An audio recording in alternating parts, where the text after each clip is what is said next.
Shalom Bapak Ibu Saudara yang terkasih di dalam Tuhan kita Yesus Kristus. Selamat pagi, selamat berjumpa kembali di acara Selamat Pagi Bapak.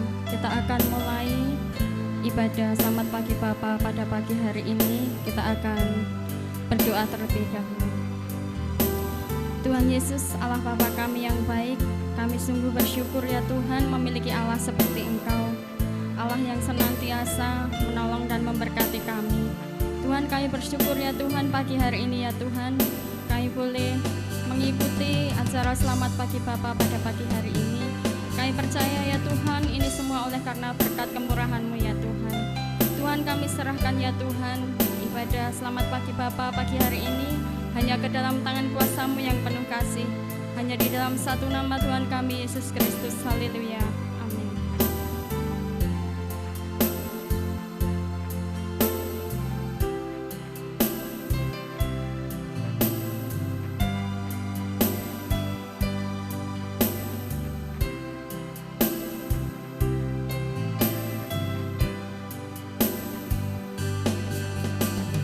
Betapa dahsyat Engkau Tuhan,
Hanya Engkau ya Yesus, hanya Engkau benar-benar Allah di dalam kehidupan kami ya Tuhan. Kami sungguh bersyukur ya Tuhan, memiliki Allah seperti Engkau. Engkau Allah kami yang dahsyat ya Tuhan, Engkau Allah kami yang luar biasa di dalam kehidupan kami. Sungguh kami bersyukur ya Tuhan. Kami tidak dapat menyelami pikiran-Mu ya Tuhan, dan kami juga tidak dapat mengukur kasih setia-Mu ya Yesus. Karena begitu dahsyatnya ya Tuhan kasih setia-Mu di dalam kehidupan kami. Kami bersyukur memiliki Allah seperti Engkau. Tuhan Yesus, kami sudah memuji memuliakan nama-Mu ya Tuhan. Sebentar kami mau mendengarkan firman-Mu. Biarlah Tuhan memberkati ya Tuhan firman Tuhan pada pagi hari ini.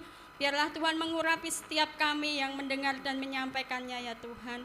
Biarlah boleh menjadi kekuatan di dalam kehidupan kami.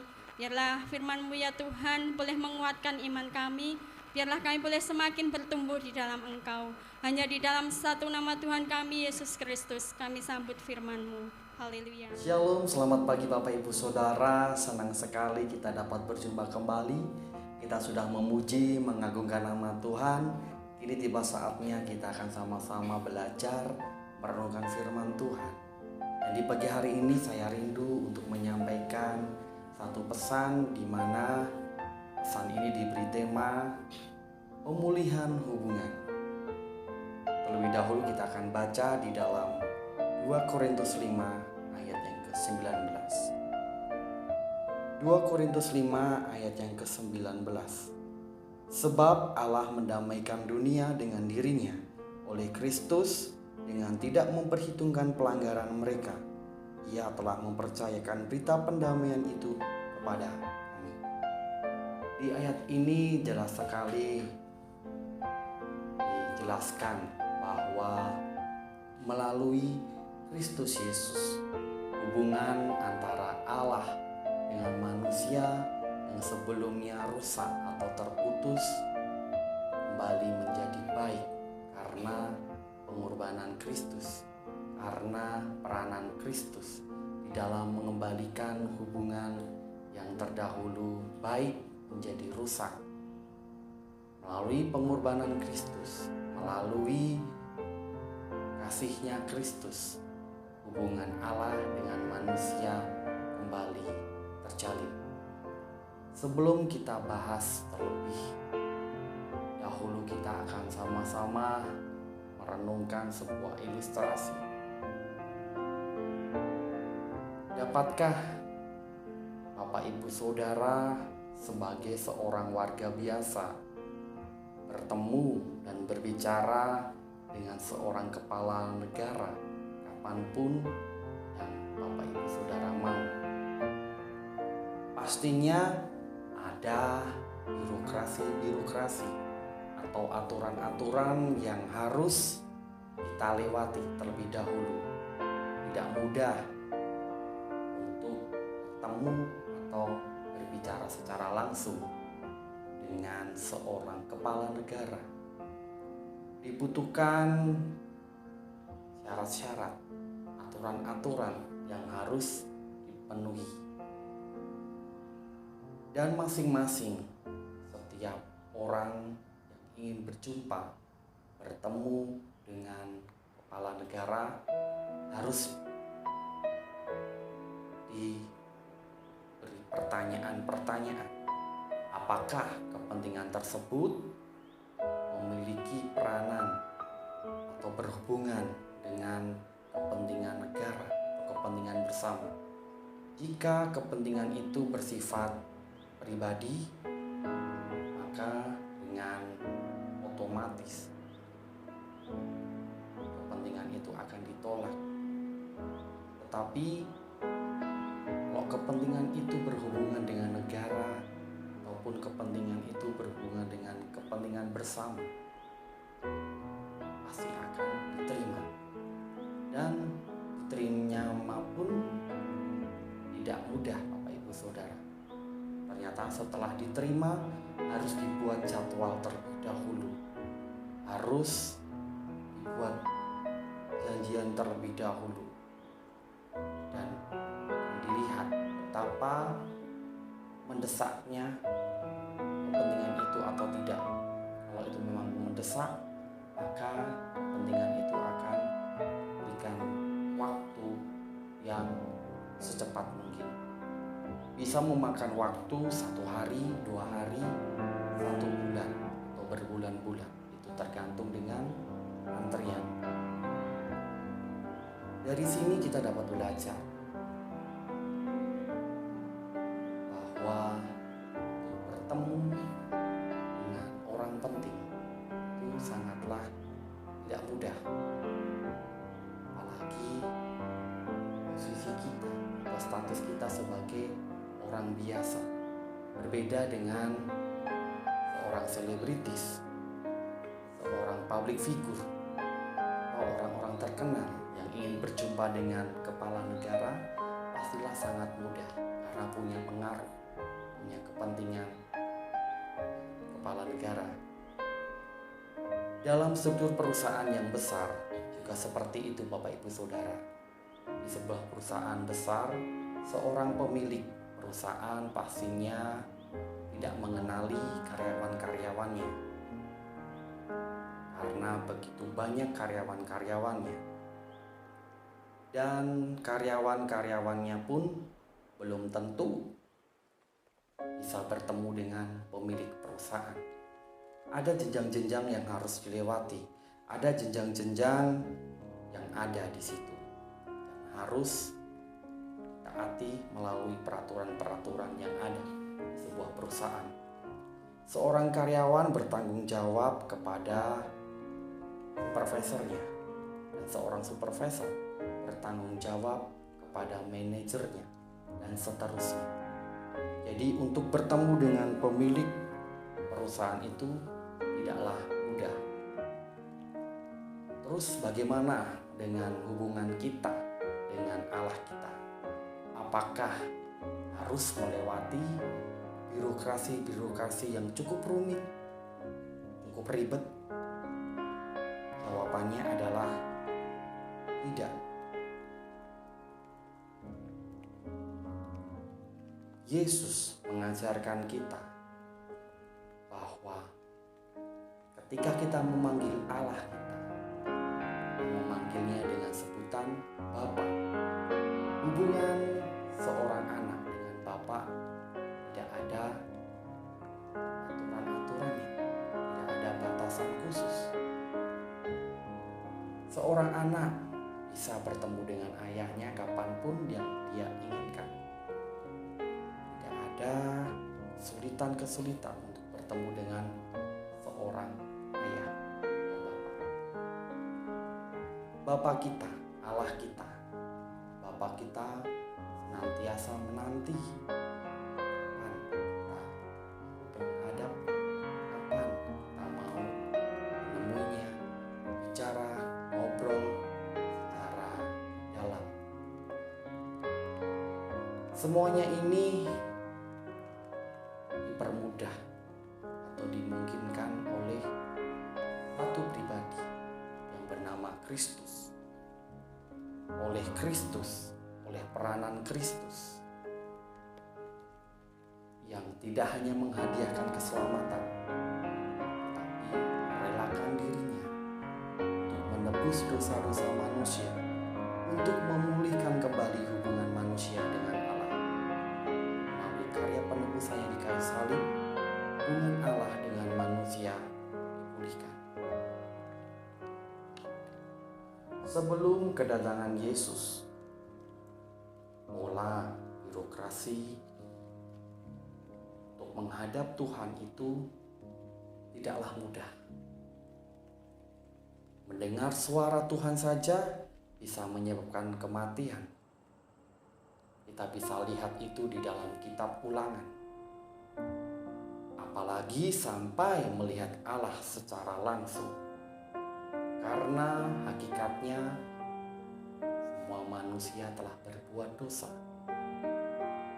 Jadi tidak ada manusia yang berkenan untuk menghadap. Inilah konsekuensi akibat kejatuhan manusia ke dalam dosa. Meskipun demikian, Tuhan tidak ingin hubungan Allah dengan manusia terputus total. Maka ada perantara-perantara yang Allah sendiri tunjuk melalui iman besar, di mana iman besar ini tugasnya adalah menyampaikan isi hati Tuhan kepada manusia. Dan iman besar ini diperbolehkan untuk bertemu dengan Allah melalui bait suci yang Maha Kudus. Dan itu pun diberlakukan 1 tahun sekali ketika iman besar ini membawa persembahan kepada Tuhan Allah kita. Begitulah hubungan yang terputus antara manusia Tuhan akibat dosa yang menghalangi. Karena begitu besar kasihnya Tuhan kepada manusia, Allah mengirimkan putranya yang tunggal, Yesus Kristus, turun ke dunia untuk menebus dosa-dosa manusia, untuk memulihkan kembali hubungan manusia dengan Allah. Ketika Yesus wafat, ketika Yesus menghembuskan nafas terakhir di kayu salib, saat itu tirai bait suci terbelah menjadi 2, atas sampai bawah. Di sini kita dapat melihat bahwa tirai ini menggambarkan lewat kematian Yesus, sekat pembatas yang telah begitu lama menghalangi manusia berjumpa dengan Allah tidak perlu ada lagi. Jalan yang tadinya tertutup kini menjadi terbuka. Manusia tidak harus melalui perantara para iman untuk dapat bertemu dengan Allah. Kristus sendiri sebagai perantara, kita bisa menghampiri tahta Allah, kita bisa bertemu dengan Allah secara langsung, kapanpun, dimanapun, dan siapapun kita bisa berjumpa dengan Allah. Asalkan kita membuka hati kita dengan iman kita,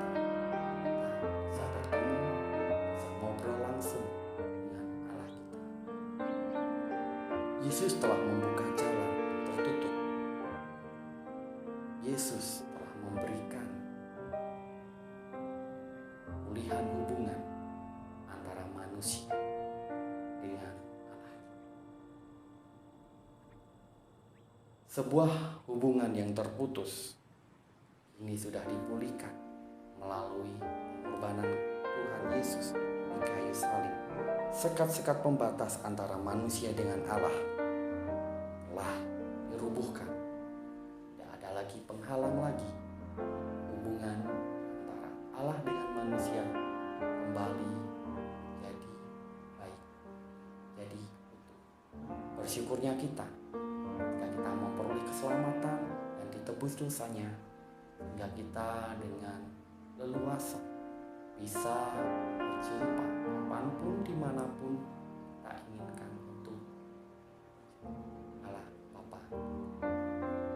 Demikianlah info, demikianlah renungan yang bisa saya sampaikan pada hari ini. Bila menjadi berkat bagi Bapak Ibu Saudara, kita akan tutup di dalam doa. Tuhan Yesus, kami bersyukur Tuhan untuk setiap berkat, kasih kemurahan Tuhan telah nyatakan di dalam kehidupan kami, mengampuni setiap dosa-dosa kami, memberikan kami pemulihan hubungan dengan Allah.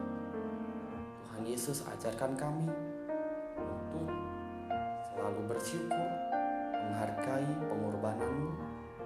Apa yang sudah kami terima itu semuanya karena kebaikan Tuhan. Terima kasih Tuhan, hanya di dalam nama Tuhan kami Yesus Kristus kami sudah berdoa dan mengucapkan syukur kami. Haleluya. Selamat pagi dan Tuhan Yesus memberkati. Kita akan memasuki saat teduh.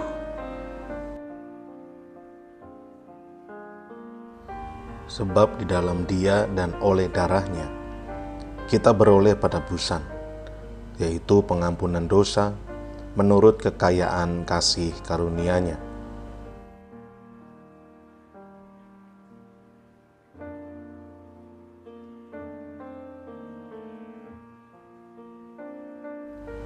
Yang dilimpahkannya kepada kita dalam segala hikmat dan pengertian.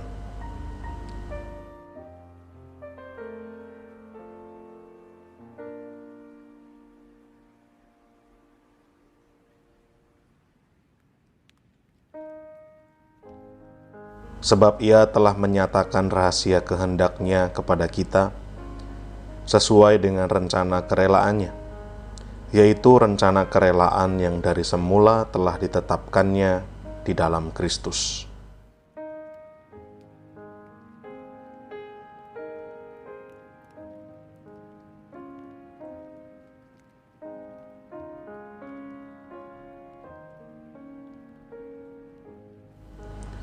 Sebagai persiapan kegenapan waktu untuk mempersatukan di dalam Kristus, sebagai kepala segala sesuatu, baik yang di surga maupun yang di bumi.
Bapa kami yang di sorga, dikuduskanlah namamu, datanglah kerajaanmu, jadilah kehendak-Mu di bumi seperti di sorga. Berikanlah kami pada hari ini makanan kami yang secukupnya, dan ampunilah kami akan kesalahan kami, seperti kami juga mengampuni orang yang bersalah kepada kami. Dan janganlah membawa kami ke dalam pencobaan, tetapi lepaskanlah kami daripada yang jahat. Karena Engkaulah yang empunya kerajaan dan kuasa dan kemuliaan sampai selama-lamanya. Amin. Shalom, puji Tuhan, kita sudah memuji dan menyembah Tuhan. Terlebih kita sudah mendengarkan firman Tuhan. Biarlah kami sampaikan info sepekan MCC. Yang pertama adalah latihan tamborin setiap hari Senin pukul 5 sore. Latihan musik dan pujian setiap hari Kamis pukul 6:30 malam. Dan menara doa kota setiap hari Jumat pukul 6 sore di Hotel Haris lantai 16. Dan ibadah muda remaja Metanek pada hari Sabtu setiap pukul 5:30 sore. Dan pada hari Minggu pagi jam 7:30 ada ibadah sekolah minggu. Dan kita akan berkumpul kembali di ibadah raya MCC setiap hari Minggu pukul 5 sore. Kita akan mengakhiri ibadah doa pagi pada hari ini. Kita akan datang kepada Tuhan. Sungguh kami bersyukur ya Tuhan buat kasih setiamu di dalam kami mengikuti ibadah Selamat Pagi Bapa pada pagi hari ini ya Tuhan. Tuhan, terima kasih ya Tuhan atas firman-Mu. Biarlah firman-Mu boleh menjadi kekuatan di dalam kehidupan kami dan boleh menjadi berkat bagi kami semuanya ya Tuhan.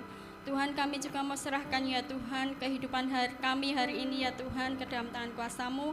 Biarlah Tuhan memberkati setiap kami, tubuh, jiwa, dan roh kami ya Tuhan. Kami serahkan ke dalam tangan kuasa-Mu yang penuh kasih. Hanya di dalam satu nama Tuhan kami, Yesus Kristus. Haleluya. Amin.